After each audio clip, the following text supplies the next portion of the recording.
Political symbolism. అవును, అయితే political symbolism తప్పని నేను అంటలేదు. అంటే ఇట్ కెన్ బి బిగినింగ్. అంటే ఒక రాజకీయ పరమైనటువంటి నాయకత్వ స్థాయిలో ఓ కన్విక్షన్ కమిట్మెంట్ను ప్రదర్శిస్తే కింది ఇక దాని కంటిన్యూషన్ సులభమవుతుంది. ఎందుకంటే ఎక్కడైనా పొలిటికల్ కమిట్మెంట్ అనేది ఫస్ట్ అవసరం కనుక ఇద్దరు ముఖ్యమంత్రులు కూర్చుంటే రెండు రాష్ట్రాలు ఒక రాజకీయ పరమైన కమిట్మెంట్కు ఈ పరిష్కరించుకోవటానికి మొదలు పెడితే పరిస్థితి రోల్ అవుట్ అవుతుంది. కానీ అదే సమయంలో కొంత ప్రిపరేషన్ జరిగి ఉంటే ప్రొఫెసర్ కోదండరాం సార్ కూడా చెప్పారు.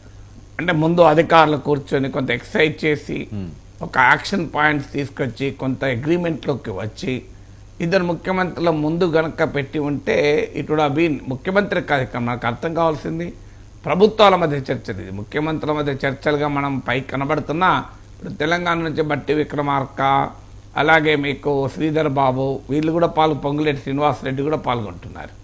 సో అలాగే మీకు ఆంధ్రప్రదేశ్ నుంచి కూడా మీకు మంత్రులు కూడా పాల్గొంటున్నారు. సో అందువల్ల మంత్రులు కూడా పాల్గొంటున్నారు కనుక ఇది వాస్తవంగా ఒక ప్రభుత్వాధినేతలతో కూడిన బృందం. సో అందువల్ల ఇట్స్ నాట్ జస్ట్ ఏదో చంద్రబాబు నాయుడు రేవంత్లు పాత పరిచయంతో కలిసి కూర్చుంటున్నారని కాదు, అది కూడా అధికారికంగా ప్రజాభవన్లో కలుస్తున్నారు. ఏదో చంద్రబాబు నాయుడు ఇంటికి రేవంత్ వెళ్ళడమో రేవంత్ ఇంటికి చంద్రబాబు నాయుడు వెళ్ళడం కాదు కదా. అందువల్ల రెండు రాష్ట్ర ప్రభుత్వ ప్రతినిధి వర్గాల మధ్య ఒక రాజకీయపరమైన meeting. Yes it begins with political commitment. పరిష్కరించుకోవడానికి ఒక పొలిటికల్ కమిట్మెంట్ చూపెడుతున్నామని. తర్వాత లీస్ట్ కాంట్రవర్షియల్ ఉన్న అంశాలు మొదలు ఐడెంటిఫై చేయాలి. అలాగే ఉభయులకు ప్రయోజనకరం, అంటే పరిష్కారం కాకపోవడం వల్ల ఈ రెండు రాష్ట్రాలు నష్టపోతూ, పరిష్కారం అయితే రెండు రాష్ట్రాలకు లాభం జరిగే లీస్ట్ కాంట్రవర్షియల్ ఇష్యూస్ ఉంటాయి, వాటిని పరిష్కరించుకోవాలి. అలాగే నాన్ ఫైనాన్షియల్ ఆర్థికపరమైన అంశాలతో ముడిపడని అంశాలు కూడా ఉంటాయి. సో ఇలా ఒక్కొక్క వాటిని ఆర్డర్ ఆఫ్ ప్రియారిటీలో, అంటే నాట్ ఇన్ టర్మ్స్ ఆఫ్ వాటి ప్రియారిటీ అంటే ఎవరికి ఏది ముఖ్యమని కాదు, పరిష్కారానికి ఉన్న సాధ్యాసాధ్యాల ఆధారంగా ఆర్డర్ ఆఫ్ ప్రియారిటీ డిసైడ్ చేయాలి.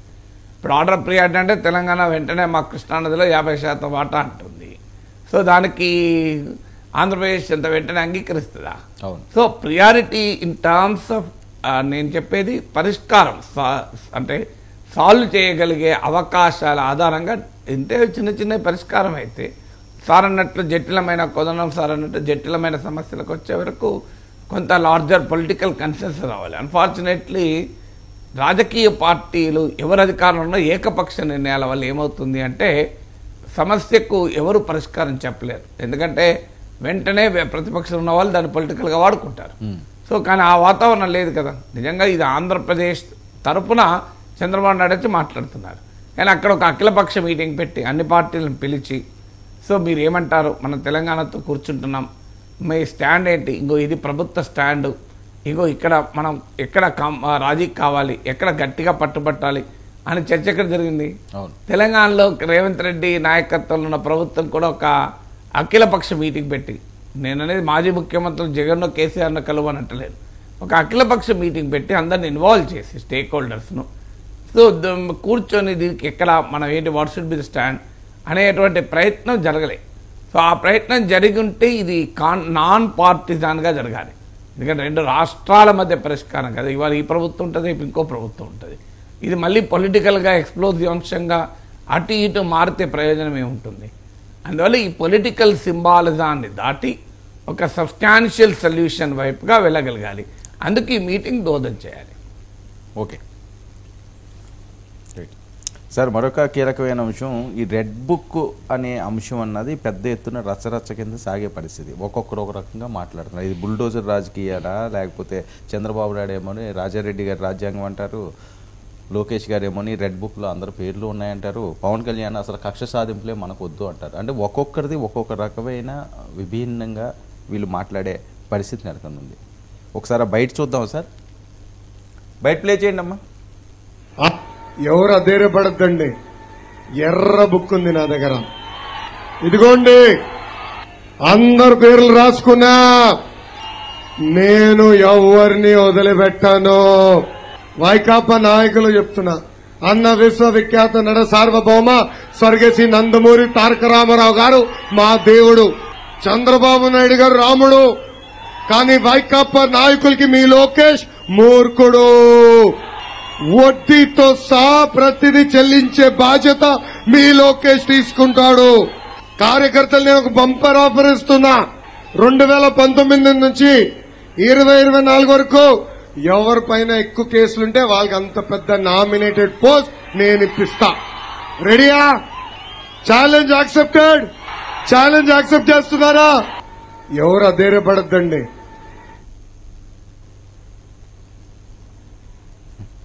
సార్ ఇది లోకేష్ గారు ఛాలెంజ్ అంటున్నారు, నామినేటెడ్ పోర్ట్రేట్. అంటే ఈ రెడ్ బుక్ అనేది వాస్తవంగా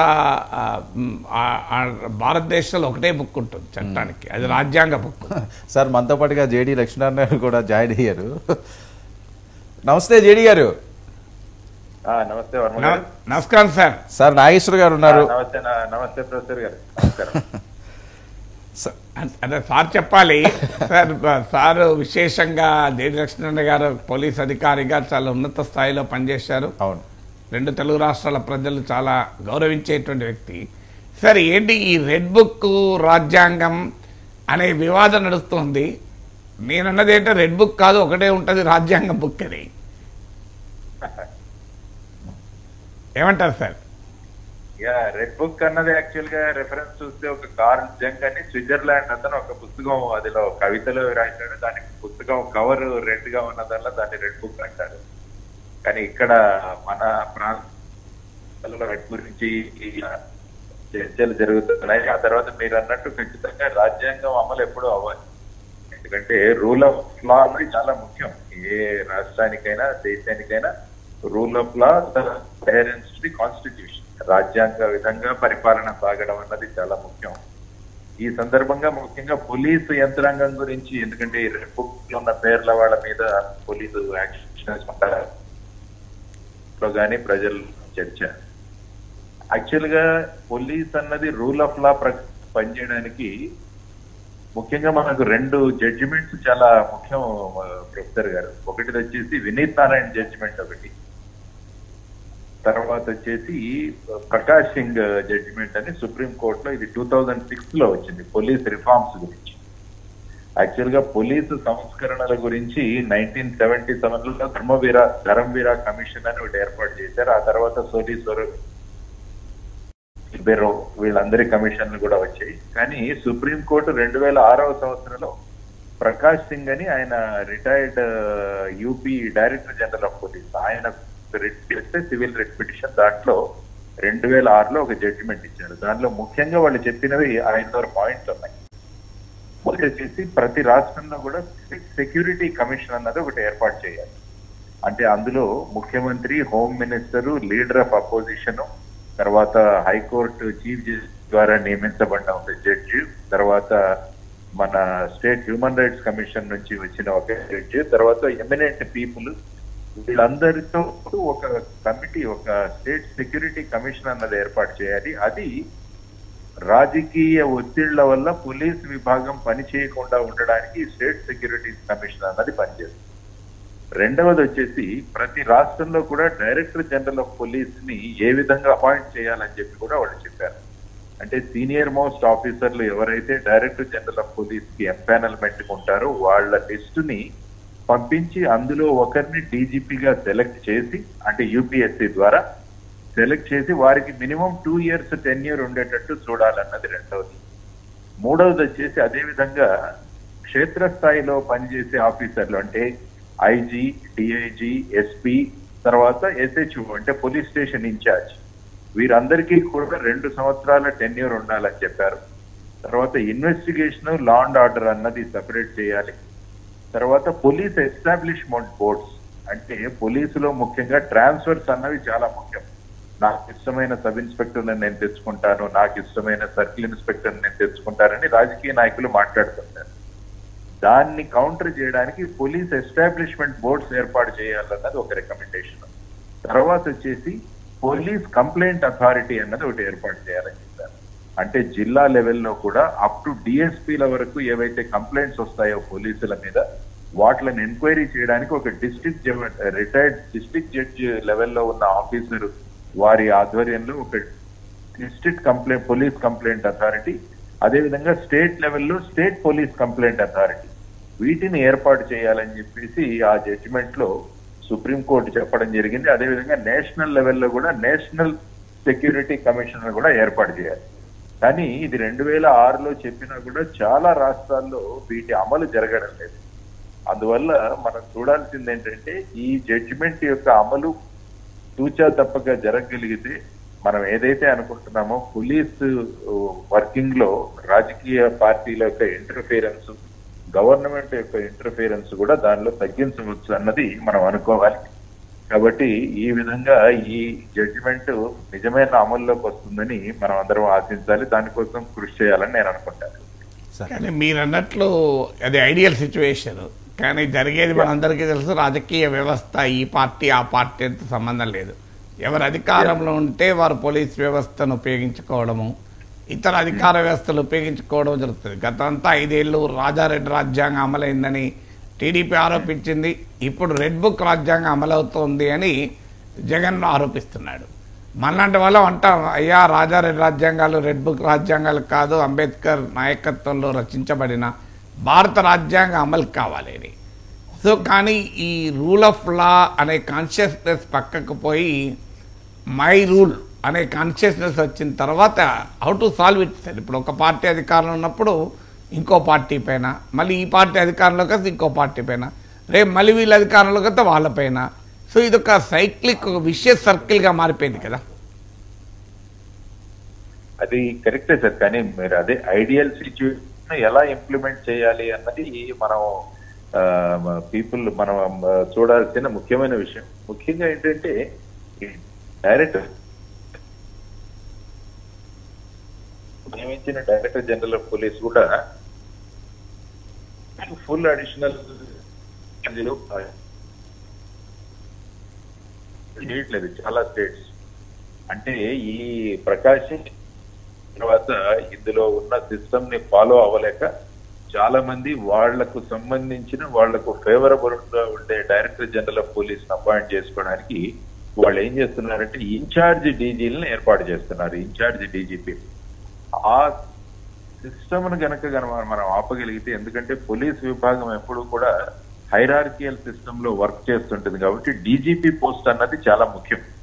పారదర్శకంగా పనిచేసే డీజీపీ గనక రాగలిగితే, వారికి గనక 2 సంవత్సరాల టెన్యూర్ గనక ఇవ్వగలిగితే సిస్టమ్ లో చాలా మార్పు వస్తుంది. సో ఆ విధంగా మనకు ఆ సుప్రీంకోర్టు జడ్జిమెంట్ లో ఉన్న వాటిని మళ్ళా కోర్టు దగ్గరికి వెళ్లి వాటిను తూచా తప్పకుండా ఇంప్లిమెంట్ అయ్యేటట్టు చేయాల్సిన బాధ్యత ఉంది. కాబట్టి బాధ్యత కలిగిన ప్రభుత్వాలు ఈ విధంగా చేయాలిగా రాజ్యాంగం మెంటల్ రైట్స్ కానీ ఇట్లా కూడా ఒక ప్రభుత్వ యంత్రాంగం ముఖ్యంగా పోలీసు ప్రవర్తించకూడదు. అక్కడకు కనిపించే ప్రభుత్వం పోలీస్, ఎందుకంటే యూనిఫామ్ లో ఉంటారు. ప్రతిరోజు సమాజంలో జరుగుతున్న విషయాలను వాళ్ళు అఫెన్సెస్ గా రిజిస్టర్ చేసుకుంటారు. శాంతి భద్రతలు మరియు లా అండ్ ఆర్డర్ కాపాడడానికి వారు ఎప్పుడు కూడా ప్రజలలో ఉంటారు. కాబట్టి పోలీసు యంత్రాంగం ఎలా పనిచేస్తుందన్న దాని మీద, ప్రభుత్వం మీద ప్రజలు వాళ్ళ ఇంప్రెషన్, వాళ్ళ అభిప్రాయాన్ని వాళ్ళు ఏర్పరచుకుంటారు. అందువల్ల రాజకీయ పార్టీలు ముఖ్యంగా ప్రభుత్వాలు కూడా గమనించాల్సిన విషయం ఏంటంటే, పోలీసు మన చేతిలో ఉంటే మనం ఏం కావాలంటే అది అవుతుంది అనుకోకుండా, పోలీసు యంత్రాంగం కనుక చక్కగా పని చేయగలిగితే అప్పుడు మన ప్రభుత్వం మీద మంచి అభిప్రాయం ఏర్పడుతుందని వాళ్ళు అనుకోవాలి. నెంబర్ 2, ఎక్కడైతే పోలీస్ ఇంపార్షియల్ గా ఉంటుందో, ఎక్కడైతే లా అండ్ ఆర్డర్ అన్నది మనకు ప్రొటెక్ట్ అవుతుందో అక్కడ ఇన్వెస్ట్మెంట్స్ కూడా వస్తాయి. మీరు యాక్చువల్ గా చూసుకుంటే భారతదేశంలో మెయిన్ గా ఇన్వెస్ట్మెంట్స్ వచ్చే రాష్ట్రాలు గుజరాత్ అండ్ మహారాష్ట్ర. దానికి ప్రధానమైన కారణం ఆఫ్కోర్స్ తమిళనాడు. దీనికి ప్రధానమైన కారణం ఏంటంటే అక్కడ బై అండ్ లార్జ్ ఈ విధంగా peace and law and order maintain అవుతున్నాయి. కాబట్టి ఒక ఇన్వెస్టర్ ఎవరైతే వస్తారో వాళ్ళు ఎప్పుడూ కూడా మనకు అక్కడ సేఫ్టీ ఉంటుందా, మనం పెట్టే ఇన్వెస్ట్మెంట్ కి మనకు రిటర్న్స్ వస్తాయా అని ఆలోచించి ఆ విధంగా వాళ్ళు ఇన్వెస్ట్మెంట్స్ చేస్తారు. అందువల్ల ప్రభుత్వాలు కూడా ఏమనుకోవాలంటే, లా అండ్ ఆర్డర్ పోలీస్ మన చేతిలో ఉంటే మనము చెప్పినట్టుగా వాళ్ళు అంటారన్నది, దానివల్ల ఏమవుతుందంటే సమాజంలో అశాంతి ప్రబలుతుంది. సమాజంలో కూడా ఒక రకమైన అభిప్రాయాలు ఏర్పడతాయి. అంటే ఈ రాష్ట్రంలో లా అండ్ ఆర్డర్ ఉండదేమో అన్నది. అది డెఫినెట్ గా ఇన్వెస్టర్స్ ని వాళ్ళ దగ్గరికి వెళ్ళి రాష్ట్రంలో వచ్చే ఇన్వెస్ట్మెంట్లు కూడా దెబ్బతింటాయి. కాబట్టి ప్రభుత్వాలు ఈ విషయం పట్ల కూడా ఆలోచించాలన్నది నా సూచన professor garu. Right sir, thank you so much Lakshminarayana garu. Thank you sir, thank you. Right, namaste sir, thank you very much. Lakshminarayana garu చెప్పింది చివరిలో చెప్పింది చాలా ఇంపార్టెంట్ పాయింట్. ఇప్పుడు ఏమవుతుందంటే రాజకీయ పార్టీలు తమ కార్యకర్తలను సంతృప్తిపరచడానికి, తమ ఫాలోవర్స్ను సంతృప్తిపరచడానికి వ్యవహరిస్తున్నాయి. అంటే 5 ఏళ్ళు మనం అనుభవించాం, ఇప్పుడు వీళ్ళ సంగతి చూద్దామని. ఆ తర్వాత ఏం జరుగుతుంది? మళ్ళీ 5 ఏళ్ల తర్వాత ఎవరికి 5 ఏళ్ళకో 10 ఏళ్ళకో ఎప్పుడు వస్తారని నేనేమి జోస్యాలు చెప్పడం లేదు. మళ్ళీ ఖచ్చితంగా ఎవరైనా ప్రజాస్వామ్యంలో ప్రభుత్వాలు మారాల్సిందే. 14 ఏళ్ళు బ్రిటన్లో కన్జర్వేటివ్లు పాలించాక ఇప్పుడు లేబర్ పార్టీ రాలేదా? అవును. తెలంగాణలో 10 ఏళ్ళు బీఆర్ఎస్ పాలించాక కాంగ్రెస్ రాలేదా? ఆంధ్రప్రదేశ్లో 5 ఏళ్లకే ప్రభుత్వాలు మారడం లేదా? మోడీ ప్రభుత్వమే 10 ఏళ్ల తర్వాత దెబ్బతిల్లేదా? అందువల్ల ఎవరికి అధికారం శాశ్వతం కాదు. అంటే ఎవరికి పోలీస్ వ్యవస్థ పైన గుత్తాధిపత్యాలు శాశ్వతం కాదు. ఎవరికి రాజారెడ్డి రాజ్యాంగం శాశ్వతం కాదు, రెడ్ బుక్ రాజ్యాంగం శాశ్వతం కాదు. అందువల్ల తమ కార్యకర్తల్ని, తమ సానుభూతి పనులు, తమ శ్రేణులు అనుభవించారు కనుక ఇప్పుడు తమ ప్రత్యర్థులు అనుభవించాలి. దీనివల్ల ఆ రకమైన చర్యలు తీసుకోవడం వల్ల తమ పార్టీ వారు సంతోషపడతారు అని. సో అదొక వరకు మాత్రమే. కానీ అల్టిమేట్గా ఒక రాజకీయ పార్టీకి లాభం జరిగేది జేడీ లక్ష్మణ్ గారు చెప్పింది, లా అండ్ ఆర్డర్ కనుక స్ట్రిక్ట్గా మెయింటైన్ అయితే, రూల్ ఆఫ్ లా మెయింటైన్ అయితే ప్రజల్లో కూడా ఆ లెవెల్ ఆఫ్ సంతృప్తి ఉంటుంది. ఎందుకంటే ప్రజలకు బేసిక్ సంక్షేమంతో పాటు important law and order. So law and order, police వ్యవస్థ చాలా ఇండిపెండెంట్గా, చాలా ఎఫిషియెంట్గా పనిచేస్తుంది అనుకున్నప్పుడు ఆ ప్రభుత్వానికి చాలా మంచి పేరు వస్తుంది. అందువల్ల it is a political incentive కూడా. ముఖ్యమంత్రులు కూడా కన్విన్స్ చేయగలగాలి పార్టీ ఎమ్మెల్యేలని, పార్టీ శ్రేణుల్ని, అయ్యా మనకు పార్టీకి లాభం ప్రతీకారం తీర్చుకోవడం వల్ల కాదు, పార్టీకి కూడా లాభం ఏంటంటే చట్టబద్ధ పాలన. అలా అని చెప్పి అంతకు ముందు ప్రభుత్వంలో తప్పులు చేసిన వాళ్ళని వదిలేయమని అనడం లేదు. కక్ష సాధింపు ఉండకూడదు కదా అని చెప్పి గత ప్రభుత్వంలో జరిగిన ఎక్సెసెస్ను వదిలేయమని చెప్పడం లేదు. దాన్ని ఒక ఇండిపెండెంట్ పోలీస్ వ్యవస్థ చేయాలి, పొలిటికల్ సిస్టమ్ కాదు. ఇప్పుడు ఒక డైరెక్టర్ జనరల్ ఆఫ్ పోలీస్ చట్టాన్ని ఉల్లంఘించిన వారిని మేము శిక్షిస్తామనడం వేరు, ఓ మంత్రి లోకేష్ అనడం వేరు కదా. నేను అంత చూసుకుంటాను. సో జగన్మోహన్ రెడ్డి అనడం వేరు కదా. ఇప్పుడు అదే అండి, అప్పుడు లోకేష్ గారు అంటే దానికి మళ్ళీ జగన్మోహన్ రెడ్డి గారు కొనసాగింపు ఆయన మాట్లాడారు. అందుకే లోకేష్లు జగన్ గారు నిర్ణయించాల్సింది చట్ట ఉల్లంఘనను. ఓకే సార్, జగన్మోహన్ రెడ్డి గారు కూడా ఏం మాట్లాడారు ఒక 1 minute చూద్దాం సార్. జగన్మోహన్ రెడ్డి గారు బయట ప్లే చేయండి రెడ్ బుక్. వాళ్ళ స్థాయిలో రెడ్ బుక్స్ అని చెప్పి రెడ్ బుక్లు పెట్టుకొని ఉండరు. చంద్రబాబు నాయుడు స్థాయిలో చంద్రబాబు నాయుడు ఒక రెడ్ బుక్, లోకేష్ స్థాయిలో లోకేష్ ఒక రెడ్ బుక్, ఎమ్మెల్యే స్థాయిలో ఎమ్మెల్యే ఒక రెడ్ బుక్, మండల స్థాయిలో మండల నాయకుడు ఒక రెడ్ బుక్, గ్రామ స్థాయిలో గ్రామంలో ఇంకో రెడ్ బుక్, గ్రామ స్థాయిలో ఇంకో నాయకుడు, గ్రామ స్థాయిలో ఇంకో రెడ్ బుక్. రెడ్ బుక్లలో పెట్టుకొని ఏం చేస్తూ ఉన్నారు? అతి దారుణంగా, అన్యాయంగా ఆస్తులు ధ్వంసం చేస్తూ ఉన్నారు. రాష్ట్రం మొత్తం దాన్ని చూస్తూ ఉంది, కానీ ఎవడు మాట్లాడడం లేదు. ఓకే, దొంగ కేసులు పెడతా ఉన్నారు పోలీసులు. సార్ చంద్రకుమార్ గారు మాజీ జడ్జి కూడా మనతో పాటుగా లైవ్లోకి వచ్చారు. సార్ నమస్తే. నమస్తే. నమస్తే సార్. ప్రొఫెసర్ నాగేశ్వర గారు. నమస్తే సార్. చంద్రకుమార్ గారు నమస్తే అండి. నమస్తే అండి. నమస్తే సార్. ఏం లేదు, రెడ్ బుక్ ఆంధ్రప్రదేశ్లో చర్చ జరుగుతుంది. రెడ్ బుక్ అమలవుతుంది, అమలు చేస్తాం అని. అంతకుముందు రాజారెడ్డి రాజ్యాంగం అమలైంది అని చెప్పి టీడీపీ ఆరోపించింది. ఇప్పుడు మేము రెడ్ బుక్లో అన్ని రాసుకున్నాం, సో రెడ్ బుక్ అమలవుతుంది అని లోకేష్ అంటున్నాడు. జగన్మోహన్ రెడ్డి కూడా రెడ్ బుక్ అమలు చేస్తున్నారు అంటున్నారు. మాకు మీరు హైకోర్టు రిటైర్డ్ జడ్జి కూడా, సార్ హైకోర్టు న్యాయమూర్తిగా పనిచేశారు, సుదీర్ఘకాలం లాయర్గా కూడా ప్రాక్టీస్ చేశారు. నాకు దాదాపు 40 ఏళ్ళుగా తెలుసు. ప్రజల లాయర్గా కూడా పేరు తెచ్చుకున్న వ్యక్తి. ఆదిలాబాద్లో చంద్రకుమార్ గారు ఎవరు అంటే చుట్టూ పేదవాళ్ళు ఎవరు ఏ లాయర్ చుట్టూ ఉంటే ఆయన చంద్రకుమార్ అని చెప్పేవాళ్ళు. అందువల్ల సరే, ఈ రెడ్ బుక్ అనేది రాజ్యాంగం ఎంత మేరకు యాక్సెప్ట్ చేస్తుంది రెడ్ బుక్ ప్రస్తావనను? ఇప్పుడు యాక్చువల్ గా ఈ రూల్స్, నోటిఫికేషన్స్ ఇవన్నిటిని కూడా కలిపి బ్రిటిష్ లో చర్చలలో రెడ్ బుక్ అనే ప్రస్తావన చేసేవారు. గవర్నమెంట్ అంటే బ్రిటిష్ గవర్నమెంట్ ఇచ్చిన notifications, British government budget schemes అవన్నీ కూడా కలిపి అక్కడ రెడ్ బుక్ మాదిరిగా రిఫర్ చేసేవాళ్ళు. హలో సార్ మాట్లాడండి. తర్వాత ఏదైతే ఉందో ఇప్పుడు యాక్చువల్ గా what is in the statute అంటే కాన్స్టిట్యూషన్ లో ఏముంది, రాజ్యాంగంలో ఏముంది అనేటటువంటి దాన్ని ఒక ప్రధానమైనటువంటి అంశంగా తీసుకోవాలి. అంటే దాన్ని ఫాలో చేయాలి. ఏదైతే ఇప్పుడు మనం ఆల్రెడీ ఒక చట్టరీత్యా ఇప్పుడు రూల్ ఆఫ్ లా అన్నాం. రూల్ ఆఫ్ లా అంటే అందరికీ సమానమైన లా అనేది సమానంగా వర్తించాలి. సో ఇలాంటి ఒక బేసిక్ ప్రిన్సిపల్స్ ఏవైతే ఉన్నాయో యాక్చువల్ గా ఏం చెప్పాలంటే అందరు దాన్ని వైలేట్ చేస్తున్నారు. ప్రతి ఒక్కరూ ఇప్పుడు ఒక రకంగా చెప్పాలంటే రాజ్యాంగ స్ఫూర్తి ప్రకారంగా కేంద్రంలో ఒక పార్టీ ఉండొచ్చు, రాష్ట్రంలో ఇంకో పార్టీ ఉండొచ్చు. కానీ ఏం జరిగింది, మనం కర్ణాటకలో కానీ చూసుకుంటే లేకపోతే మహారాష్ట్రలో చూసుకున్నట్లయితే ఏం జరిగింది, ఇంతకు ముందు అంటే ఫెడరల్ స్ఫూర్తికి విరుద్ధంగా అక్కడ ఉన్నటువంటి మహారాష్ట్ర ప్రభుత్వాన్ని పడగొట్టి కొంతమంది ఎమ్మెల్యేలని కొనుక్కోవడం అనేది జరిగిందట. అట్లనే మనకు రాజ్యాంగ స్ఫూర్తి అనేది మనకు ఒకటి ఉందంట. రాజ్యాంగ స్ఫూర్తి ఏంది, ఫిఫ్త్ షెడ్యూల్ ఏమున్నది ఒక రకంగా చెప్పాలంటే పార్టీలు ఫిరాయించకూడదు, ఒక దగ్గర నుంచి ఇంకో దగ్గర పోకూడదు, పార్టీలు ఫిరాయించకూడదు, ఫిఫ్త్ షెడ్యూల్లో ఉంది. ఇది రాజ్యాంగం మనం ఇంప్లిమెంటేషన్ చేయాలి అంటే ప్రతి ఒక్క పార్టీ వాళ్ళు ఇప్పుడు రాజ్యాంగం మీద ప్రమాణం చేస్తున్నామండి. ఎందుకు ప్రమాణం చేయాలా? ఓ ప్రధానమంత్రి కానీ మంత్రులు కానీ పార్లమెంట్ సభ్యులు కానీ మేము రాజ్యాంగం మీద ప్రమాణం చేసి రాజ్యాంగాన్ని కాపాడుతాము, రాజ్యాంగానికి అనుగుణంగా పరిపాలన చేస్తాము అని అంటే మరి నువ్వు నీ పరిపాలన ఆ విధంగా ఉండాలి కదా. ఒక చేతిలో రాజ్యాంగ బుక్ పట్టుకొని మరో చేతిలో మనం పార్టీ ఫిరాయింపులు ప్రోత్సహిస్తున్నామంటే అది బీజేపీ వాళ్ళు కావచ్చు, లేకపోతే ఇంకో పార్టీ వాళ్ళు కావచ్చు, ఏ పార్టీ వాళ్ళైనా కావచ్చు. సో దిస్ ఈజ్ ఏతుందో అగెన్స్ట్ ది కాన్స్టిట్యూషన్ ఏదైతే కాన్స్టిట్యూషనల్ కాన్సెప్ట్ ఉందో మనకు ప్రధానంగా కొన్ని ఎంతో చక్కగా మనం ఒక రాజ్యాంగాన్ని బాబాసాహెబ్ అంబేద్కర్ కావచ్చు, మిగతా ఫ్రీడమ్ ఫైటర్స్ కావచ్చు ఎంతో ఆలోచించి మనకు ఎలా డెమోక్రసీ ఎలా ఉండాలా, పార్లమెంట్ ఎట్లా ఫంక్షన్ చేయాలా, రాష్ట్రపతి పవర్స్ ఏంటిది, రాష్ట్రాల అధికారాలు ఏంటిది, వ్యక్తి స్వేచ్ఛ ఏంటిది, పర్టికులర్ వ్యక్తి స్వేచ్ఛ ఏంటిది, వాక్ స్వతంత్రం ఏంటిది, ఇవన్నీ కూడా మనం ఎంతో చక్కగా రాజ్యాంగం పరిపాలన ఎలా ఉండాలా చాప్టర్ 4 మనం direct principles of state policy పెట్టుకున్నాం.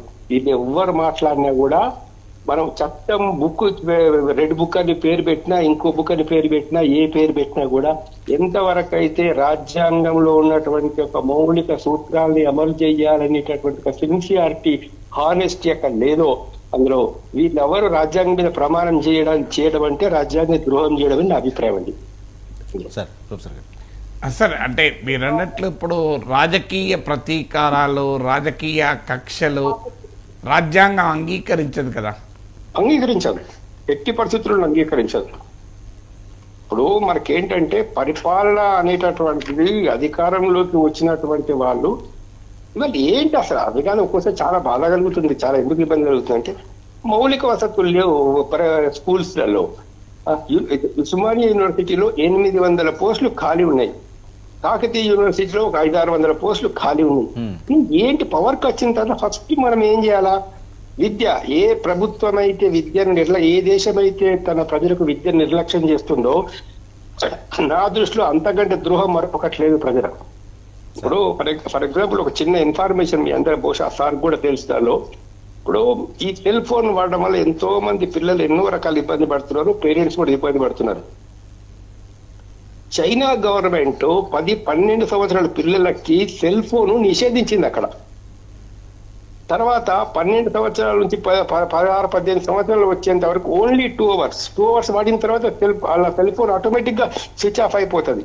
వాళ్ళు దాన్ని వాడలేరు ఆ పిల్లలు, యూత్ ఎవరన్నా కానీ. ఎంత వాళ్ళు ఒక భవిష్యత్ తరాల గురించి ఎట్లా ఆలోచిస్తున్నారు. మరి మన వాళ్ళు రాజ్యాంగం చేతిలో పట్టుకొని రెడ్ బుక్ ఏదైనా పేరు పెట్టుకొని మీరు దానికి ఏ పేరు పెట్టుకున్నా కూడా ఒక స్టాచ్యూ అనండి, చట్టాలనండి, ఎందుకు చేసుకుంటున్నాం మనం చట్టాలని? ఇది ఇంప్లిమెంటేషన్ చెయ్యాలనే ఉద్దేశం లేనంత వరకు మనకు సార్ చెప్పాల దానిలో ఆ యొక్క సిన్సియారిటీ, హానెస్టీ అది చెయ్యాలి. ఇప్పుడు ట్రైబల్ స్కూల్ లాభం చేయాలి, చట్టం చేసాం 1970 యాక్ట్ రెగ్యులేషన్ 1 ఎక్కడ ఇంప్లిమెంటేషన్ జరుగుతుంది sir? Okay sir, thank you so much Chandrakumar. Thank you sir, thank you. అంటే సార్ లార్జర్ కాంటెక్స్ట్లో చెప్పిన ఫండమెంటల్ పాయింట్ దేనికైనా అది లా అండ్ ఆర్డర్ కానీ అది ఏదైనా కానీ రాజ్యాంగం పైన ప్రమాణం చేసిన వ్యక్తులు రాజ్యాంగానికి లోబడే పనిచేయాలి. గత ప్రభుత్వం చేసిందని ఈ ప్రభుత్వం చేసిందని రేపు మళ్ళీ వచ్చే ప్రభుత్వాలు there no end to it కదా. ఎక్కడో ఒక చోట ఒక విజనరీ లీడర్షిప్ అంటే అర్థం ఏంటి, ఈ రాజకీయ రాగద్వేషాలకు అతీతంగా రాజ్యాంగం చేత శాసనం చేత నిర్మితమైన వ్యవస్థల్ని నేను కాపాడతాను అని. దీనికి ఇంతకుముందు జేడి లక్ష్మణరావు గారు చెప్పింది కూడా ఇంపార్టెంట్. పొలిటికల్గా కూడా ఇది ప్రయోజనం. నిజంగా ఏ ప్రభుత్వమైనా ఏ ముఖ్యమంత్రి అయినా గతంలో జరిగింది నాకు గీట్రాయ్ కాదు. గతంలో తప్పులు జరిగితే వ్యవస్థ చూసుకుంటుంది, చూసుకోకూడదని కూడా నేను అనడం లేదు. చాలామంది గతంలో తప్పులు కక్ష సాధింపు అంటారు కదా, అని కక్ష సాధింపు ఉండకూడదు కానీ తప్పులు కూడా వదిలేయకూడదు కదా. అందువల్ల ఒక independent law and order politicise కానీ రాజకీయాలకు సంబంధం లేని ఒక బలమైన రాజ్యాంగబద్ధమైన వ్యవస్థల్ని గనక నిర్మించగలిగితే అది larger interest of the state ఉపయోగపడుతుంది. ఏ ముఖ్యమంత్రి నాయకత్వంలోనైతే లా అండ్ ఆర్డర్ మెయింటైన్ అవుతుందో, ఏ ముఖ్యమంత్రి నాయకత్వంలోనైతే లా అండ్ ఆర్డర్ మెయింటైన్ అయింది కనుక ప్రజల సంతృప్తి స్థాయి పెరిగిపోతుంది. దాంతోపాటు జేడీ గారు చెప్పినట్టు ఇన్వెస్ట్మెంట్ రావటానికైనా, ఇప్పుడు చంద్రబాబు నాయుడు గారు నిన్న చెప్పారు కదా, అమరావతిలో పెట్టుబడులు పెట్టమంటే మళ్ళీ 5 ఏళ్ల తర్వాత ఏమవుతుందో అన్న అనుమానం కలుగుతుంది. అందువల్ల ఈ ట్రెండ్కి ఎక్కడొక్కన ఎండ్ చేయాలి. పగలు, ప్రతీకారాలు, కక్షలు ప్రభుత్వాలు కేంద్రీకరించాల్సింది ప్రజలపైన. అధికారం ఇచ్చింది వీటిని కంటిన్యూ చేయమని కాదు. గత ప్రభుత్వంలో తప్పు జరుగుతూనే కదా ఈ ప్రభుత్వానికి అవకాశం వచ్చేది. గత ప్రభుత్వం జగన్మోహన్ రెడ్డి ప్రభుత్వం అన్నీ సరిగా చేస్తుంటే ఇలా 11 సీట్లకు ఎందుకు పరిమితం అవుతారు? సో గత ప్రభుత్వము తప్పులకు వల్ల ఈ ప్రభుత్వం అధికారంలోకి వచ్చింది. ఈ ప్రభుత్వం ఏం చేయాలి? ఆ తప్పులు రిపీట్ కాకుండా వ్యవస్థల్ని బలోపేతం చేసి రాజ్యాంగబద్ధమైన పాలన, చట్టబద్ధమైన పాలన కనుక చేయగలిగితే అది ప్రయోజనంగా ఉంటుంది. సో వాళ్ళు చేశారని మేము చేస్తాం, వాళ్ళు ఎలా చేశారో మేము అలాగే చేస్తాం, ఎవరి భావప్రకటన స్వేచ్ఛకు అవకాశం ఇవ్వం అని కనుక అంటే ఎవరికి మానోపలి ఉండదు. ఇట్స్ మ్యాటర్ ఆఫ్ టైం అంతే. 5 ఏళ్ళ 10 ఏళ్ళ అనేది తప్ప nobody will have matter of time monopoly. అంటే రాజ్యాంగాన్ని ఉల్లంఘించి, చట్టాన్ని ఉల్లంఘించి, వ్యవస్థల్ని తమ చేతిలో పెట్టుకొని రాజ్యాంగం కల్పించిన వాక్ స్వాతంత్రాన్ని, రాజ్యాంగం కల్పించిన ఇతర హక్కుల్ని మేము మాకు అనుకూలంగానే వాడుకుంటాం మేము అంటే అది that will not long last. అది శాశ్వతమైన అధికారాన్ని ఇవ్వదు. ఒక పార్టీ నిజంగానే 20 ఏళ్ళు 30 ఏళ్ళు అధికారం ఉండాలని కోరుకోవాలి. అవును సార్. 5 ఏళ్ళకోసారి ఎందుకు మారాలి? సో ఒక 20 ఏళ్ళు 30 ఏళ్ళు ఎందుకు ఉండకూడదు? ఎందుకు 30 ఏళ్ల పాటు ఒక ప్రభుత్వం పట్ల ప్రజలు ఎందుకు సంతృప్తిగా ఉండకూడదు? ఇది ఎందుకు? 2014 నుంచి 19 వరకు చంద్రబాబు నాయుడు ముఖ్యమంత్రిగా ఉన్నాడు. ఆయనతో అసంతృప్తి చెంది మరి జగన్మోహన్ రెడ్డికి 151 సీట్లు ఇచ్చారు. జగన్మోహన్ రెడ్డితో అసంతృప్తి చెంది ఇప్పుడు 164 సీట్లు వీళ్ళకి ఇచ్చారు. ఇక ఈ ప్రాసెస్ ఇంతేనా? ఇక ఎందుకు ఒక ముఖ్యమంత్రి నాయకత్వంలో ప్రజలు మాకు ఈ ప్రభుత్వమే కావాలి అని మళ్ళీ ఎందుకు కోరుకోకూడదు? ఒక 30 ఏళ్ళు ఎందుకు ఉండకూడదు? 20 ఏళ్ళు ఎందుకు ఉండకూడదు? ఆ లెవెల్లో ప్రజల్లో సంతృప్త స్థాయి రావాలి అంటే రాజ్యాంగాన్ని, చట్టాన్ని ఫాలో అవుతూ ఒక స్వతంత్రమైన వ్యవస్థల్ని నిర్మిస్తూ ఒక ఇన్స్టిట్యూషనల్ గవర్నెన్స్ని క్రియేట్ చేయగలగాలి. ఆ రకమైన ప్రయత్నంకి అడుగులు వేస్తే అప్పుడు రాజకీయంగా కూడా అధికార పార్టీలకు ఉపయోగం. అల్టిమేట్గా ప్రభుత్వం సమాజంలో మంచి జరిగితే ఆ రాజకీయ ఏ పార్టీ అధికారం ఉంటే ఆ పార్టీకి కదా ప్రయోజనం. అవును సార్. అమరావతి భవిష్యత్తుకి సంబంధించి నారాయణ గారు మంత్రివర్యులు 2 సంవత్సరాలంటే చంద్రబాబు నాయుడు గారు చెప్పలేని పరిస్థితి అని ఇందాక మీరు ప్రస్తావించిన దానికే దీనికి కొనసాగింపు సార్. నారాయణ గారు ఏం మాట్లాడారు ఒకసారి చూద్దాం.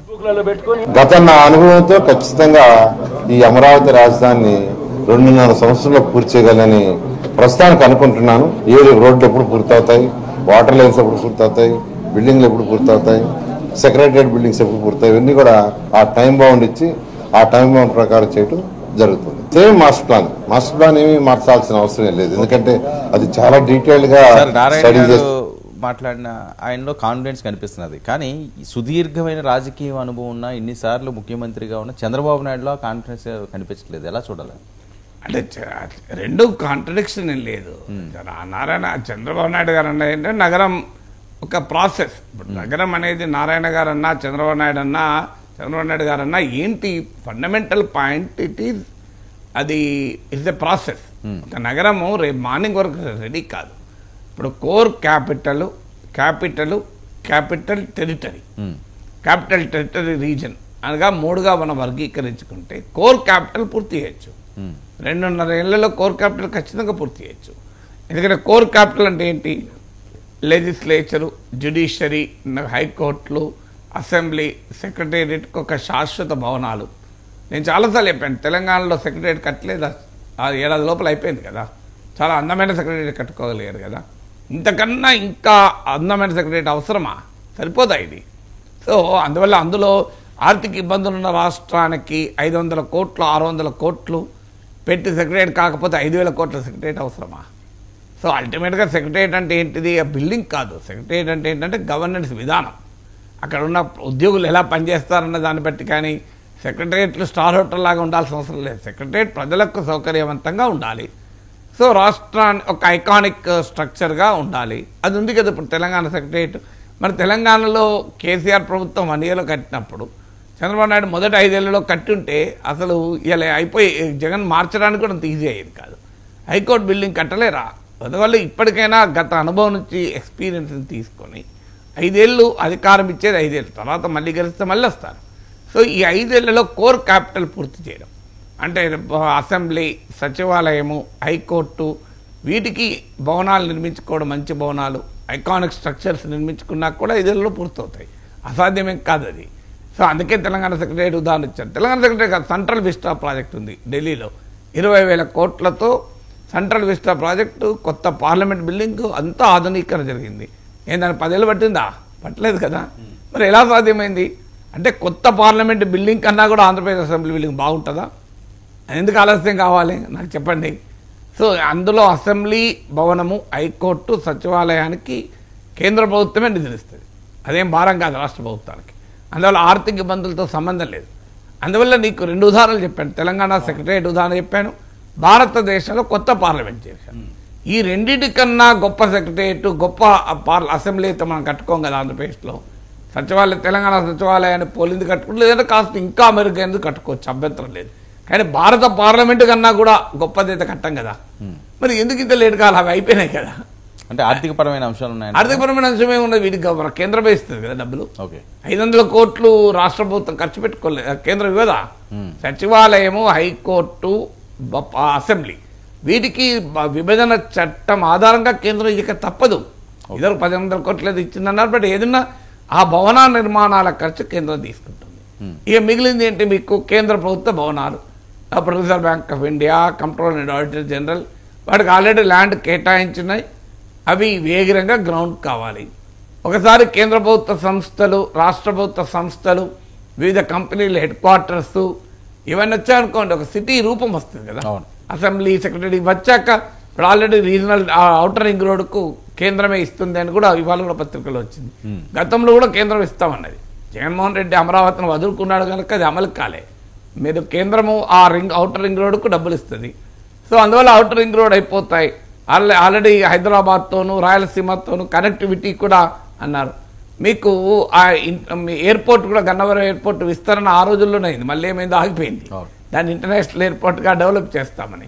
సో అందువల్ల బేసిక్ కోర్ క్యాపిటల్ పూర్తి చేయగలిగితే తర్వాత మిగతా ప్రాసెస్లో కంపెనీలు రావడము, పెట్టుబడులు పెట్టడము, ఇవయ్యాక ఎలాంటి కంపెనీలు రావాలి, సో అక్కడున్న అంత నవనగరాలు అని చెప్పి అంతకుముందు ప్లాన్ చేశారు. ఆ మాస్టర్ ప్లాన్ అలాగే ఉంటుంది అని అంటున్నారు కూడా. అంటే justice city, knowledge city, health city అని. అంటే ఒక చోటల్లా విద్యా సంస్థలు, ఒక చోట మీకు దానికి సంబంధించిన హెల్త్ ఇన్ఫ్రాస్ట్రక్చర్, హాస్పిటల్స్, ఇవన్నీ. సో అందువల్ల కోర్ క్యాపిటల్ పూర్తి చేసి ఒక 2.5 ఇయర్స్లో, మిగతా 2.5 ఇయర్స్లో క్యాపిటల్ టెరిటరీ పూర్తి చేసే గనక చేపట్టగలిగితే ప్రాక్టికల్గా సాధ్యం. గత అనుభవాల ఆధారంగా 5 ఏళ్ల టెన్యూర్ పెట్టుకుని 5 ఏళ్లలో ఏది పూర్తి చేయగలిగితే ఒక టాంజిబుల్, విజిబుల్ గ్రౌండింగ్ కనుకైతే, ఇంకా తాత్కాలిక భవనాలు కాకుండా శాశ్వతమైన భవనాలతో ఇన్ఫ్రాస్ట్రక్చర్ అయితే జగన్మోహన్ రెడ్డి మళ్ళీ ముఖ్యమంత్రి అయినా అమరావతి పోతుంది అనే అనుమానం ఉండదు.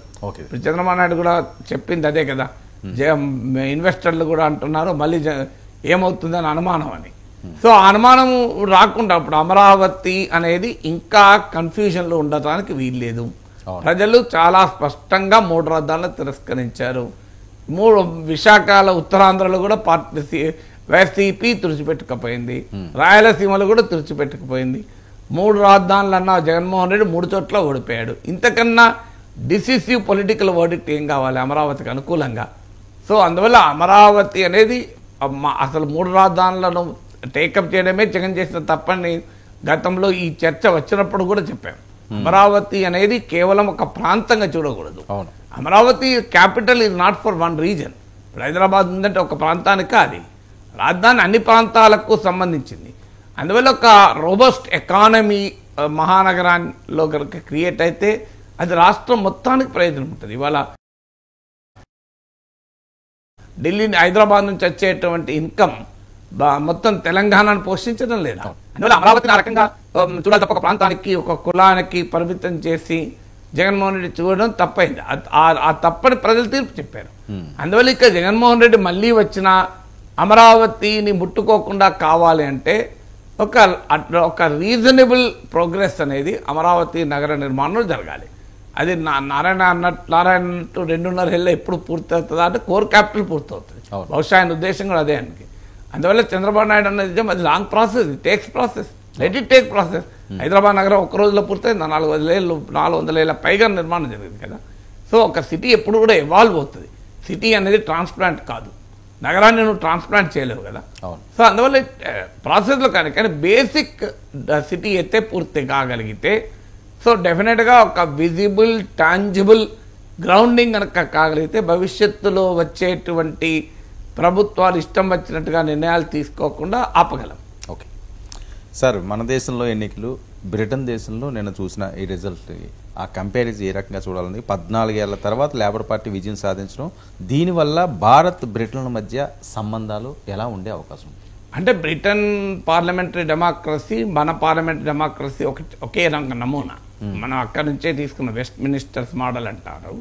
So American democracy, France democracy పద్ధతులు వేరు, జర్మన్ డెమోక్రసీ. సో భారత ప్రజాస్వామిక నమూనా బ్రిటన్ నమూనాకు దగ్గరగా ఉంటుంది. మనది వాళ్ళది ఒకే రకంగా ఉంటుంది. సో అక్కడ కూడా ఈ ఎన్నికల్లో మీరు అన్నట్లు బ్రిటన్లో మనలాగా కూడా ఇప్పుడు మనకు 10 ఏళ్ల తర్వాత కూడా 3rd టర్మ్ మోడీ అధికారంలోకి వచ్చారు, అఫ్కోర్స్ రెడ్యూస్డ్ మార్జిన్తోనైనా. సో బ్రిటన్లో కూడా 14 ఏళ్ళు పాలించింది కన్జర్వేటివ్ పార్టీ. అంతకుముందు 97 నుంచి 2010 వరకు లేబర్ పార్టీ పాలించింది. 97లో టోనీ బ్లేయర్ నాయకత్వం లేబర్ పార్టీ అద్భుత విజయం సాధించింది. సో దాని మించిన విజయం ఇప్పుడు సాధించింది. 97 నుంచి 2010 వరకు లేబర్ పార్టీ 13 ఏళ్ళు పాలించింది. 2010 నుంచి 2024 కన్జర్వేటివ్లు 14 ఏళ్ళు పాలించారు. అంతకుముందు లేబర్ కన్నా ముందు కన్జర్వేటివ్లు మార్గరెట్ థాచర్ ఆ కాలంలో 18 ఇయర్స్ కన్జర్వేటివ్ పాలన ఉంది. అంటే 18 ఏళ్ళ కన్జర్వేటివ్ పాలన, 13 ఏళ్ళ లేబర్ పార్టీ పాలన, మళ్ళీ 14 ఏళ్ళ కన్జర్వేటివ్ పాలన, మళ్ళీ ఇప్పుడు లేబర్ పార్టీ అధికారంలోకి వచ్చింది. అంటే బ్రిటిష్ ప్రజలు రీజనబుల్ టైం ఇచ్చి ఆ ప్రభుత్వాలను టెస్ట్ చేసి వాళ్ళు సరిగా పనిచేయనప్పుడు ఇది పంపిస్తున్నారు. ఇది అందువల్ల ఈ రిజల్ట్ ఎక్స్పెక్టెడ్. కన్జర్వేటివ్ పార్టీ వ్యతిరేక రిజల్ట్ ఇది నిజంగా చెప్పాలంటే లేబర్ పార్టీ అనుకూల రిజల్ట్ అని కూడా చెప్పలేము. ఎందుకంటే లేబర్ పార్టీకి 412 వచ్చినట్టున్నాయి, 400 పైగా సీట్లు వచ్చాయి. కానీ ఓటింగ్ వచ్చింది 35%. కేవలం 35% మాత్రమే ఓటింగ్ వచ్చింది. ఇప్పుడు మన భారతదేశంలో కూడా నాకు గుర్తున్నంత వరకు బీజేపీకి వచ్చింది 36% ఓటింగ్.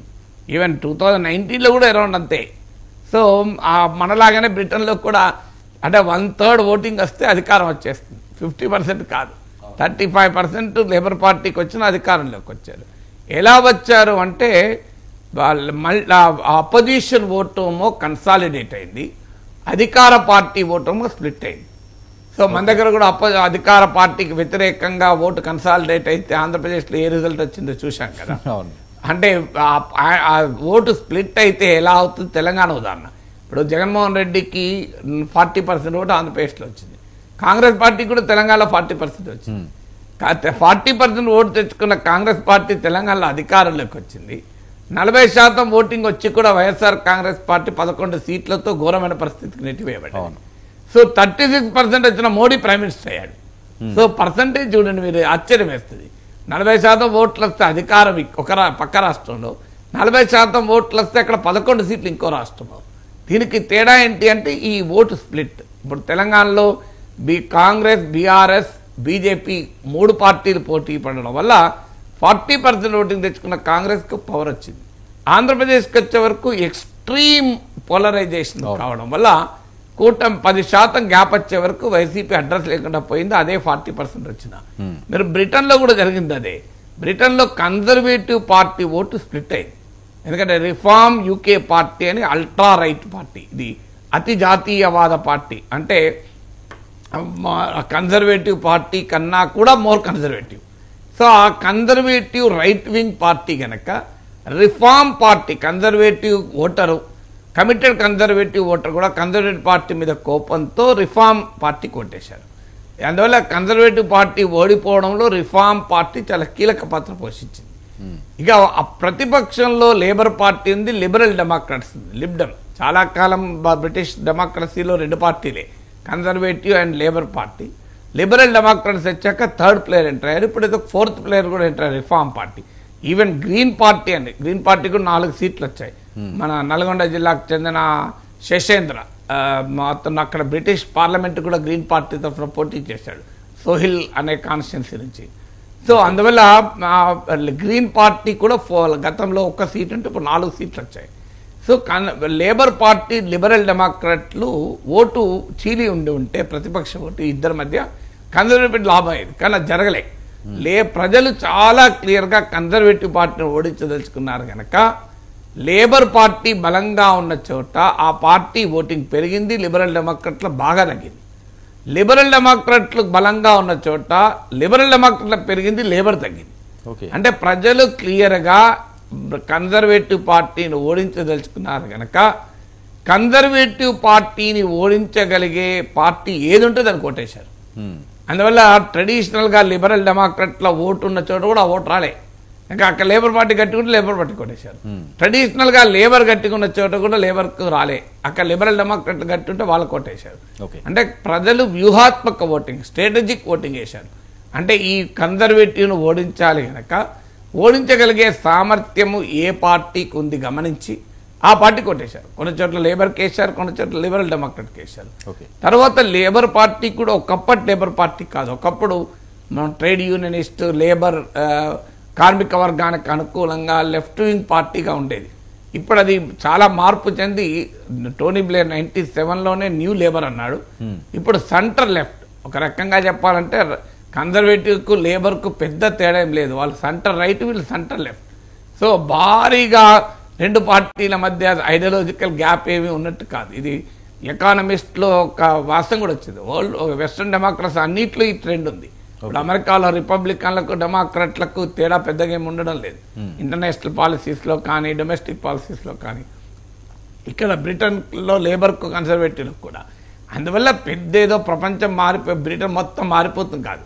కానీ కన్జర్వేటివ్ పార్టీ 14 ఇయర్స్లో ప్రజలు ఎందుకు శిక్షించారంటే ఇక్కడ ఒక ఆసక్తికరం. ఇప్పుడు నరేంద్ర మోడీ లాంటి బలమైన నాయకునికి, బలమైన పార్టీకి కూడా 63 సీట్లు తగ్గించారు. లాస్ట్ టైం 303 ఉంటే ఈసారి 240 వచ్చారు. ఎవరు ఊహించలే కదా. ఎమోషనల్ ఇష్యూస్, రామాలయము అన్ని ఏవి పనిచేయలేదు కదా. హిందూ, ముస్లిం, ముసల్మాన్, ముజ్రా, మంగళ సూత్ర, ముల్లా, మొఘల్ ఇవేవి పనిచేయలేదు. అసలు అయోధ్యలోనే వర్కౌట్, అయోధ్యలో ఓడిపోయారు. అక్కడ కూడా ఏమైందంటే ఎకానమీ చాలా ఇంపార్టెంట్ గా ముందుకు వచ్చింది. ఎందుకంటే కాస్ట్ ఆఫ్ లివింగ్ క్రైసిస్ అంటారు, చాలా భయంకరంగా ధరలు పెరిగిపోయాయి. ఫుడ్ అండ్ ఫ్యూయల్ ప్రైసెస్ పెరిగిపోయాయి. అంటే వెస్టర్న్ రిచర్ నేషన్స్ లో ఎక్కడా లేనంత పావర్టీ బ్రిటన్లో వచ్చింది. సో అందువల్ల ఈ కాస్ట్ ఆఫ్ లివింగ్ క్రైసిస్ కన్జర్వేటివ్ల ఓటమికి చాలా ఇంపార్టెంట్ రీజన్. తర్వాత కన్జర్వేటివ్ పార్టీ తీసుకున్న యాంటీ ఇమిగ్రేషన్ స్టాండ్. ఇంట్రెస్టింగ్ ఏంటంటే భారత సంతతి చెందిన రిషి సునక్ అక్కడ ప్రైమ్ మినిస్టర్గా ఉండి ఆయనే విదేశాల నుంచి ఎవరు రాకూడదు అని, ఆయన భారతదేశం నుంచి వెళ్ళిపోయి అక్కడ స్థిరపడ్డ కుటుంబం అది. కానీ ఆయన ఇప్పుడు ఆఖరికి అంటే రాజకీయ ఆశ్రయం కోరుతూ వచ్చిన వారిని రువాండాకు పంపించే ఒక ప్లాన్, వాళ్ళకి డబ్బులు ఇచ్చి బ్రిటన్లో ఉంటా ఉన్న వాళ్ళని తీసుకెళ్లి రువాండాలో సెటిల్ చేశారు.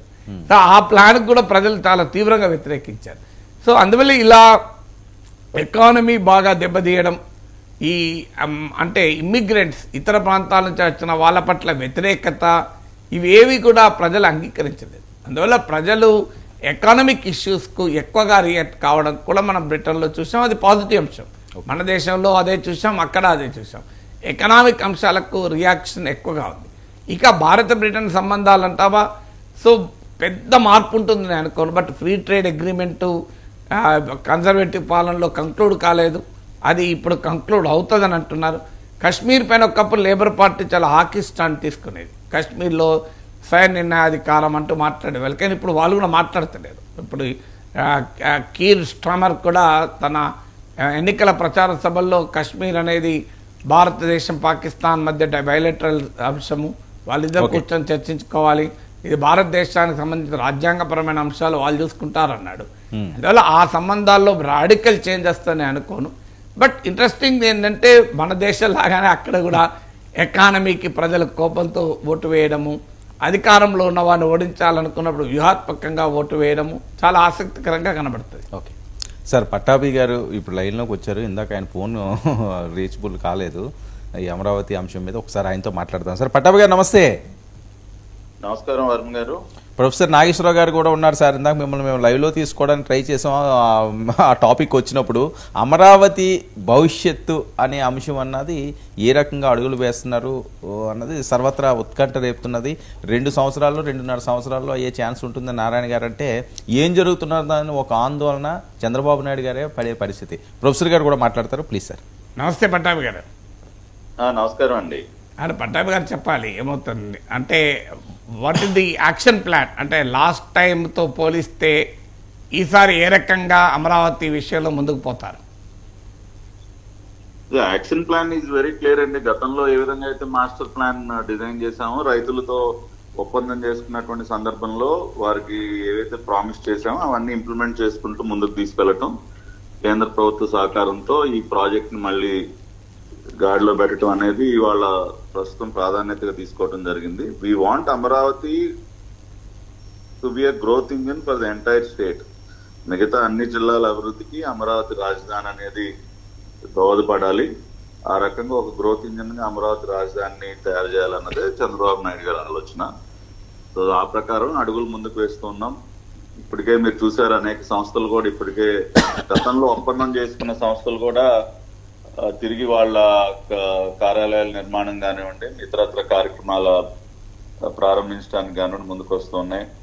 XLRI అనే సంస్థ ఇప్పటికే వాళ్ళు తమ సంస్థను కూడా ఇక్కడ ఏర్పాటు చేస్తామని వాళ్ళు ముందుకు రావటం. సో ఇవన్నీ మంచి పరిణామాలు. ఒక పాజిటివ్ అట్మాస్ఫియర్ మళ్ళీ కూడా తయారైంది. గత ప్రభుత్వం అమరావతిని ఒక శ్మశానం లాగా, ఎందుకు పనికిరానటువంటి ప్రదేశం లాగా మార్చేటటువంటి ప్రయత్నం చేస్తే, మళ్ళీ ఈ ప్రభుత్వం తిరిగి దానిని ఒక ప్రజా రాజధాని లాగా, రాష్ట్ర ప్రజలందరి యొక్క ఆకాంక్షల మేరకు దాన్ని ఒక ప్రజా రాజధానిగా నిర్మించడానికి అడుగులు ముందుకు వేస్తుంది. కేంద్ర ప్రభుత్వం కూడా చాలా సానుకూలంగా ఉంది ఈ విషయంగా. ప్రధానమంత్రి గారితో జరిగినటువంటి సమావేశంలో కానివ్వండి, ఆ తర్వాత అనేక మంత్రిత్వ శాఖలతో జరిగినటువంటి సమావేశంలో కానివ్వండి, దానికి అమరావతి రాజధానికి ఉపయోగకరమైనటువంటి నిర్ణయాలు అనేకం తీసుకోవడం జరిగింది. మరీ ముఖ్యంగా నితిన్ గడ్కరీ గారితో జరిగినటువంటి సమావేశంలో అమరావతి రాజధాని ఔటర్ రింగ్ రోడ్డు ప్రాజెక్ట్ ఏదైతే ఉందో, గత ప్రభుత్వం అసలు అక్కర్లేదు. అసలు ఎంత దురదృష్టం అంటే, ఏ రాష్ట్ర ప్రభుత్వాలైనా కేంద్రం నుంచి ఏదన్నా మరిన్ని ప్రాజెక్టులు ఏ విధంగా తీసుకుందామా, ఏ రకంగా రాష్ట్రానికి మేలు చేద్దామని ఆలోచిస్తారు. అటువంటిది గత ప్రభుత్వం అసలు మాకు రింగ్ రోడ్డే అక్కర్లేదు, ఏది కళ్ళెదురుగుండా హైదరాబాద్ నగరం ఒక రింగ్ రోడ్డు ద్వారా ఎంత అభివృద్ధి చెందిందో కళ్ళెదురుగుండా కనపడతా ఉంటే అసలు మాకు రింగ్ రోడ్డే అక్కర్లేదని చెప్పి ఆ ప్రాజెక్ట్ ని అటకెక్కిస్తే, మళ్ళీ నితిన్ గడ్కరీ గారితో కూర్చుని చంద్రబాబు నాయుడు గారు ఆ ప్రాజెక్ట్ కి గ్రీన్ సిగ్నల్ ఇప్పించారు. ఇన్క్లూడింగ్ ల్యాండ్ ఎక్విజిషన్ కాస్ట్ కూడా కేంద్ర ప్రభుత్వం భరించేటట్టు ఒక అగ్రిమెంట్ కూడా రావడం జరిగింది. దాదాపు 25,000 కోట్ల రూపాయలతో ఔటర్ రింగ్ రోడ్ ప్రాజెక్ట్ ని మేము ముందుకు తీసుకెళ్తున్నాం. అంతేకాకుండా హైదరాబాద్ నుంచి అమరావతి ఈ 2 రాజధానుల యొక్క కనెక్టివిటీ, ఒక గ్రీన్ ఫీల్డ్ ఎక్స్ప్రెస్ హైవేని కూడా రూపొందించడానికి కూడా ఒక ఒప్పందం జరిగింది. దాదాపు 60-70 కిలోమీటర్ల దూరం కూడా తగ్గబోతుంది. ఇప్పుడు విజయవాడ హైదరాబాద్ మధ్య ఉన్నటువంటి డిస్టెన్స్ కంటే ఇంకా అది కూడా తగ్గుతా ఉంది. అంటే ఈ 2 క్యాపిటల్స్ కనెక్టివిటీ పెంచినట్లయితే ఇంకా కూడా, అంటే 2 రాష్ట్రాలు అభివృద్ధి చెందాలన్నది కూడా మా లక్ష్యం ఏదో ఒక 2 తెలుగు రాష్ట్రాలు బాగుండాలి, అంతేగాని ఒక రాష్ట్రం ఏదో వెనకబడిపోయి ఒక రాష్ట్రాన్ని తొక్కేసి ఇంకో రాష్ట్రం ముందుకెళ్లాలన్నది చంద్రబాబు నాయుడు గారి ఆలోచన ఎప్పుడు కాదు. వాళ్ళిద్దరు 2 రాష్ట్రాల ముఖ్యమంత్రులు కూడా సాయంత్రం మీట్ అవుతా ఉన్నారు. కాబట్టి ఒక సౌహృద్భావ వాతావరణంలో 2 రాష్ట్రాలు అభివృద్ధి చెందాలి. ఆ రకంగా 2 రాజధానుల మధ్య కూడా ఒక గ్రీన్ ఫీల్డ్ ఎక్స్ప్రెస్ వే ఉండాలని చెప్పి ఆ నిర్ణయం జరిగింది. అదేవిధంగా రాయలసీమ నుంచి అమరావతికి కనెక్టివిటీని కూడా పెంచే విధంగా కూడా నిన్న ఒక ప్రాజెక్ట్ పై ఒక అగ్రిమెంట్ కి రావడం జరిగింది.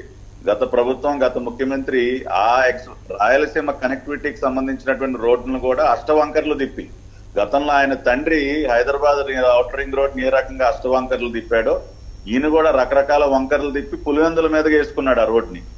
అంటే ఎంతసేపు స్వలాభం తప్పితే ఇంకొక ఆలోచన అనేది ఉండదు. కాబట్టి వాళ్ళు ఆ రకంగా పనిచేస్తూ మేము రాష్ట్ర హితం కోసం పనిచేస్తా ఉన్నాం. రాయలసీమ అమరావతి కనెక్టివిటీని కూడా పెంచే విధంగా కూడా నిన్న ఒక ప్రాజెక్ట్ కి అంగీకారం తెలపడం జరిగింది. ఆ రకంగా ఈ ప్రజా రాజధాని అమరావతి రీచ్ అవటానికి రాష్ట్రం నలుమూల నుంచి కూడా కనెక్టివిటీని పెంచే కార్యక్రమం కూడా మేము ముందుకు తీసుకెళ్తున్నాం. పట్టాభి గారు మీరు అన్నట్లు గత ప్రభుత్వం అమరావతిని వదిలేసింది, అందులో ప్రజలు కూడా తిరస్కరించారు. 3 రాజధానులను ప్రజలు డిసిసిగా తిరస్కరించారు. ఉత్తరాంధ్రలో రాయలసీమలో ఫలితాలే అందుకు ఉదాహరణ. అందువల్ల ఇప్పుడు అమరావతి పైన డిస్ప్యూట్ లేదు. డిస్ప్యూట్ ఉండాల్సిన వాళ్ళకు కూడా ప్రజలు క్లియర్గా వర్డిక్ట్ ఇచ్చారు కనుక సో ఇప్పుడు 1,00,000 కోట్లు ఖర్చు అవుతుంది అని గతంలో అంచనా వేశారు. ఇప్పుడు కాస్ట్ ఎస్కలేషన్ కూడా బాగా అయి ఉంటుంది, చంద్రబాబు నాయుడు కూడా చెప్పారు. సో ఇప్పుడు ఎంత ఖర్చు అవుతుందని అంచనా, అందులో కేంద్ర ప్రభుత్వం ఇస్తుంది అని కూడా మీరు అన్నారు కనుక ఈ బడ్జెట్లో ఏమైనా అనౌన్స్మెంట్ ఒక 50,000 కోట్లు కేంద్ర ప్రభుత్వం అమరావతి స్పెషల్ గ్రాంట్ ఇచ్చి ఒక ఏడాదికో 10,000 కోట్ల చొప్పునైనా 50,000 కోట్లన్నా సాయం చేయకపోతే అమరావతి రాష్ట్ర ప్రభుత్వ వనరులతో పూర్తి చేయడం అంత సులభం కాదు. అఫ్కోర్స్ అది ఎంత రెవెన్యూ జనరేట్ అయినా ఇనీషియల్గా అయితే ఇన్వెస్ట్మెంట్ అవసరం. సో కేంద్ర ప్రభుత్వం నుంచి నిర్దిష్టంగా ఏమైనా యాక్సెప్టెన్స్ వచ్చిందా? గతంలో అయితే మేము 1,500 కోట్లు ఇస్తాం, high court building, secretariat building, assembly building నుంచి మాకే సంబంధం అని గతంలో వైఖరి తీసుకున్న సందర్భం ఉంటుంది. మీరు అన్నట్లు ఔటర్ రింగ్ రోడ్ గతంలో కూడా అన్నారు.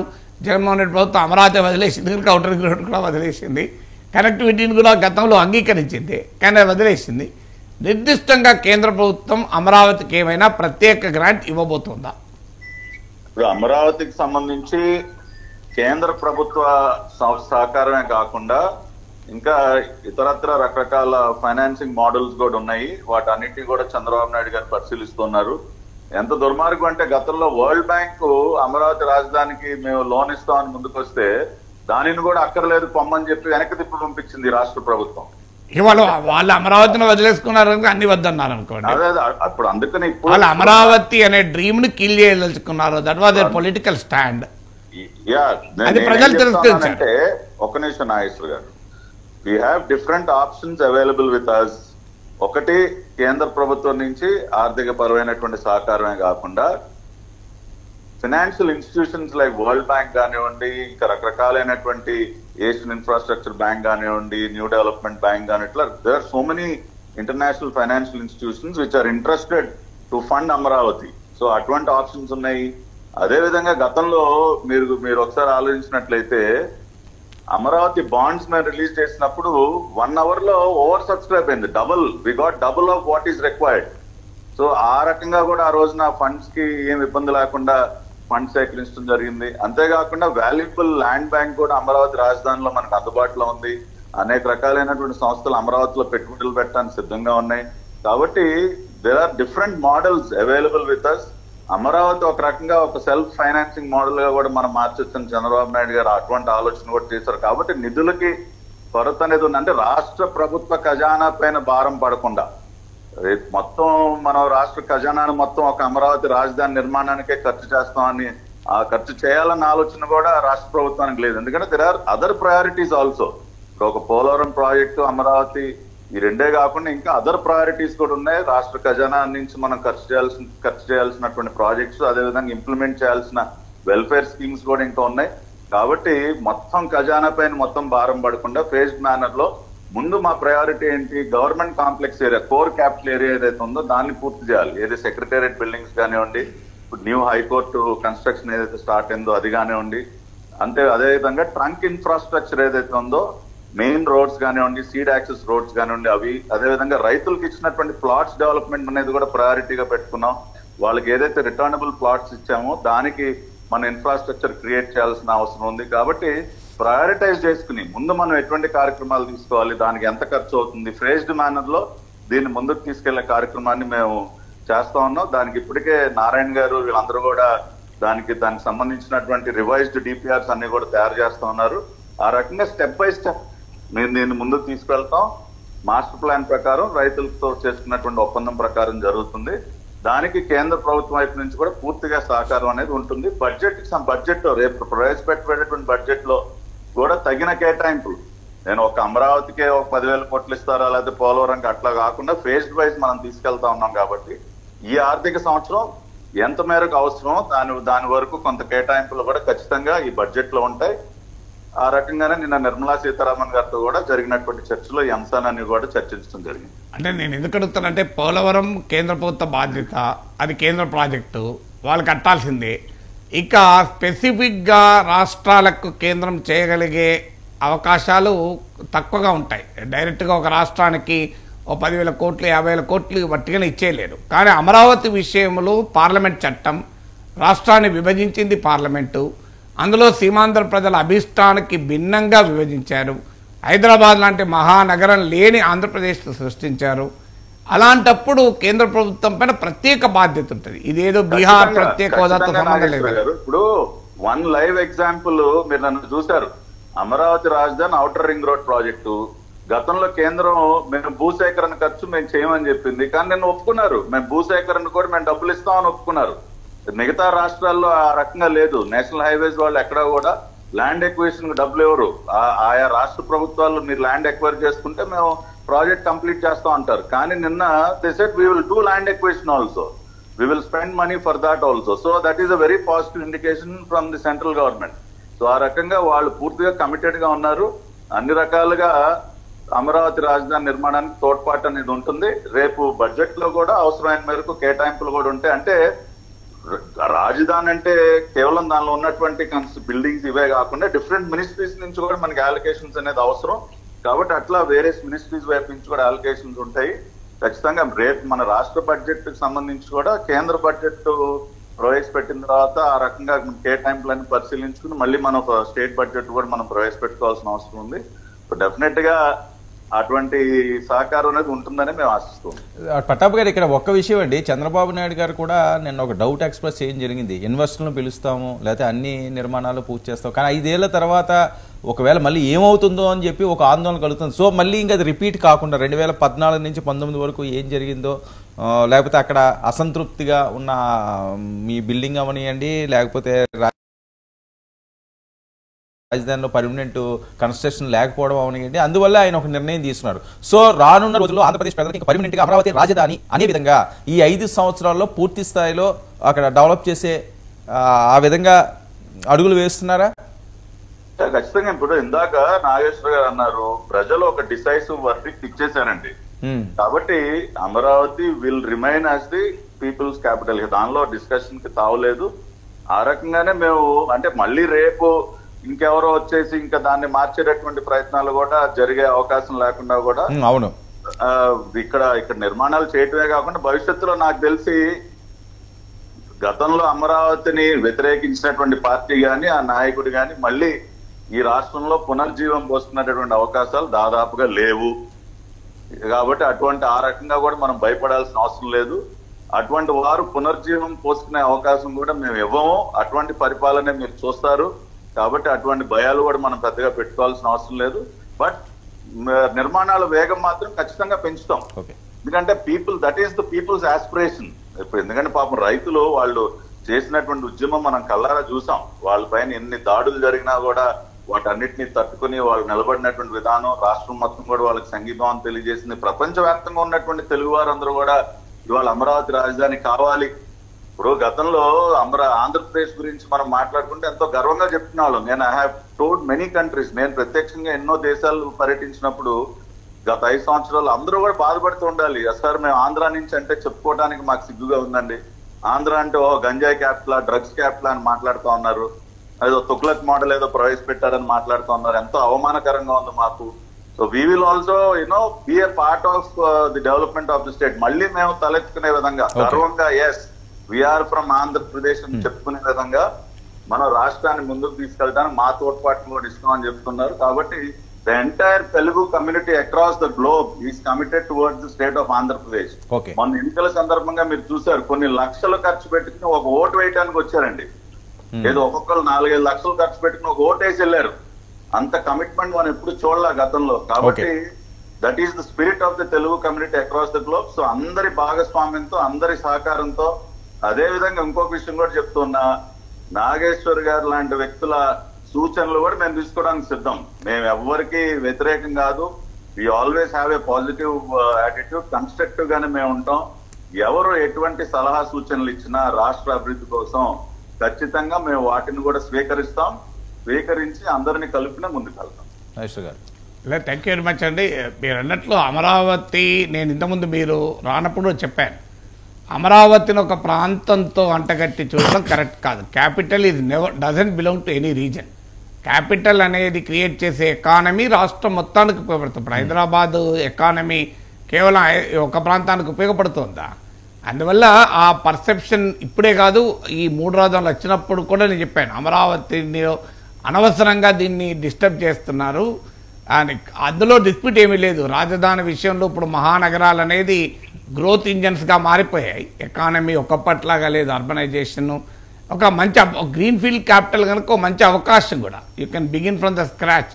ఒక టెక్నాలజికల్గా కానీ, ఎనర్జీ ఎఫిషియన్సీలో కానీ, సస్టైనబిలిటీలో కానీ, డిజాస్టర్ రెసిలియన్స్లో కానీ, అర్బన్ నేచర్తో ముడిపడినటువంటి నగరాన్ని నిర్మించడం కానీ, ఇలా అన్నిట్లో కూడా ఒక అవకాశం. సో డెఫినెట్గా ఈ అవకాశాన్ని 5 ఏళ్లలో గనక ఒక సబ్స్టాన్షియల్గా గ్రౌండింగ్ అయితే భవిష్యత్ రాజకీయ మార్పులకు కూడా అమరావతిని ముట్టుకోలేవు. మార్పులు వస్తాయి. నాగేశ్వర్ గారు, మీరు అన్నట్టు this is the golden opportunity to create a world class capital city, new technologies అని ఉపయోగించి. ఆ రకంగా మీరు కూడా చాలా స్టడీ చేస్తుంటారు కాబట్టి మీ వైపు నుంచి ఏమన్నా ఉన్నా కూడా ప్లీజ్ కమ్యూనికేట్. తప్పనిసరిగా మీకు తెలుసు కదా, ప్రభుత్వాలను గౌరవించాలి, పార్టీలు గౌరవించాలి. ఇది రాజకీయ వ్యవస్థ. ఎవరు ప్రజలు అధికారం ఇచ్చిన తర్వాత ప్రజలందరికీ సంబంధించిన ప్రభుత్వం కదా. అందువల్ల ప్రభుత్వాలు ప్రజలకు మేలు చేస్తానంటే నాలాంటి వాళ్ళు ఏ ప్రభుత్వం ఉన్నా, ఏ ముఖ్యమంత్రి